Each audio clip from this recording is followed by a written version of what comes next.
I feel like you can't say, I hate when people are like, well, my pickup run, we do this in basketball. You can't equate stuff like that. And I hate when people equate things to fantasy sports leagues. But I do feel like this trade would be vetoed in any fantasy sports league that is taking itself even semi-seriously. Look, it's a weird trade for the Suns in that they're already at the luxury tax with this year with Beal, with KD, with Booker, and with Ayton. Those four players put them at the luxury tax, not the salary cap, the luxury tax. On top of that, starting the following season, 2024-2025 season, Beal, Durant, Booker each make at least $50 million. So we're talking 150 in 2 years, 150 off the rip for just those three guys. It will be very hard to build out a roster past this summer. Like they still have a little bit of wiggle room to like go get a couple of guys, but not much. It's going to be a lot of please play for the veteran minimum, or hopefully you find you pull a Miami Heat and you just find a bunch of undrafted guys that you can develop right away. I'm gonna tell you right now, by Thursday, it's gonna be looking a little bit different, buddy. I'll tell you right now. Look, that 1 7-footer about to turn into 3. Yeah. Not 3 7-footers, but 3 players. But trade, that's what needs to happen, right? Like they have no depth. I still like I know everyone tries to be anti super team and all this bullshit.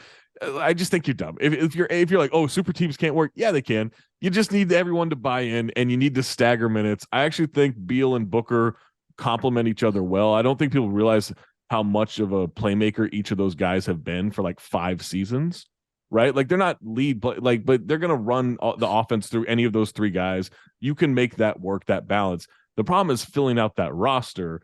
All right, let's say they turn Ayton into 3 guys by Thursday, Friday, whenever, sometime this summer.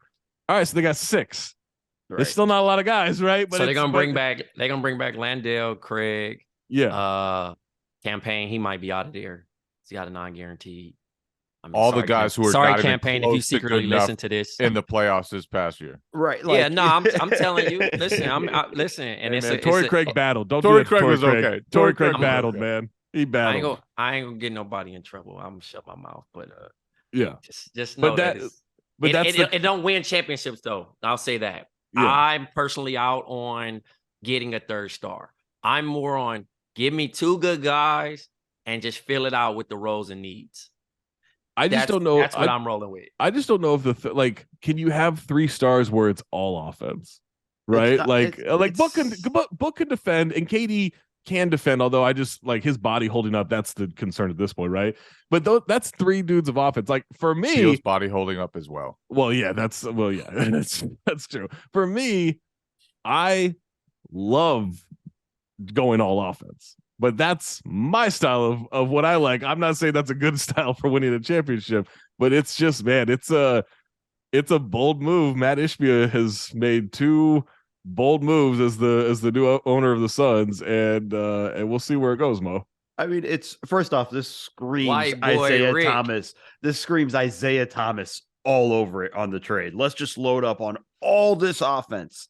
And get as much as we possibly can without even understanding that, when the new CBA comes in and that second tax apron hits, this is the team.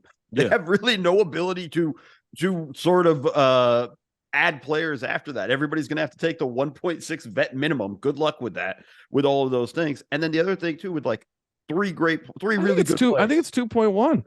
Oh, yeah. Oh, well, in that case, never mind. Man, we're good. All right. We're good. All right. Most turned down $500,000. It's not a big deal to him. No, but the thing is, though, these are all like so many duplicate sort of just skill sets in that sense.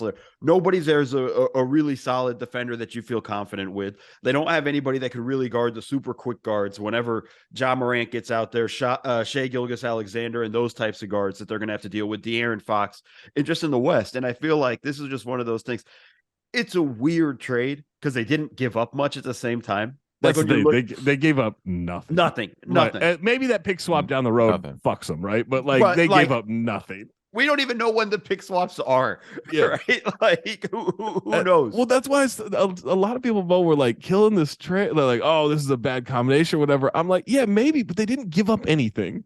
It's like, but it's they're tied. Their hands are tied financially. Their hands are going to be tied financially anyway. Like, it's just right. It's what it is. Yeah. It's a weird trade, and at the same time, you're kind of like, it's kind of a good trade because they were getting rid of Chris Paul. Like, that was the deal, right? If they didn't find a trade for him at any point, they were going to just waive him or stretch him or whatever. Like, he wasn't going to be on the roster next year, and they turned him into Bradley Beal. Landry Shamet, 8 points in the playoffs, turned him into Bradley Beal. I don't know. Like, I don't know if you're saying total or average, but that's both of them sound right. Sure. Yeah. It just feels right. No, but like average. But even then, like, yo, you don't give up much. I don't think this is a great trade. I don't feel confident this is going to work, but I want to see what they turned DeAndre Ayton into, because I think that was the one big takeaway when I walked away from this trade. I was like, oh, Ayton's gone for sure.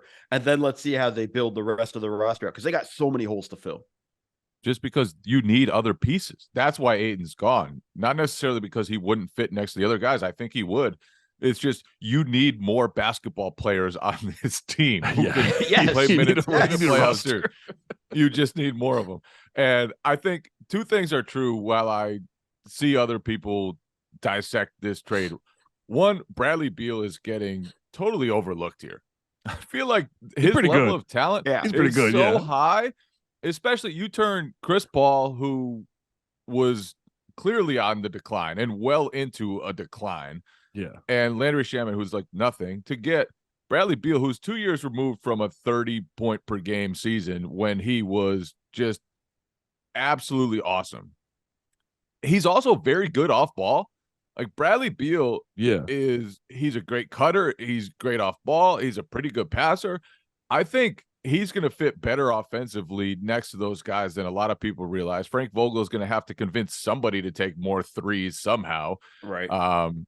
And also, Frank Vogel is a really good defensive coach. They have, at the very least, size on the wing with Kevin Durant and Devin Booker and Bradley Beal.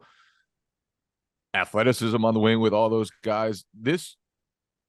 I'm not saying it's going to be a great defense because, again, we don't know who else will be on this roster, but Frank Vogel is a great defensive coach with a few guys, and Bradley Beal is going to have to play defense totally differently than he has the last few seasons because he has not cared. Yeah, you mean play it.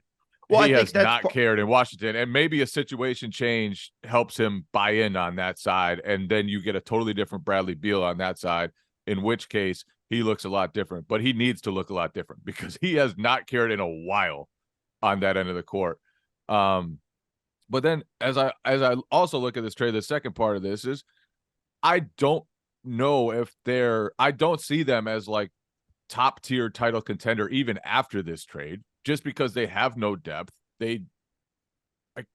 I can't trust Durant and Beal to stay healthy. I don't know how they're going. Like, are these guys going to complement each other? I don't think it'll be perfect. I think it'll work because they're all super talented. But I also I have so many questions about that on top of all the future questions which come with the second apron and being stuck with this roster and having no ability to improve the fringes of it, which they need a lot of improvements on the fringes.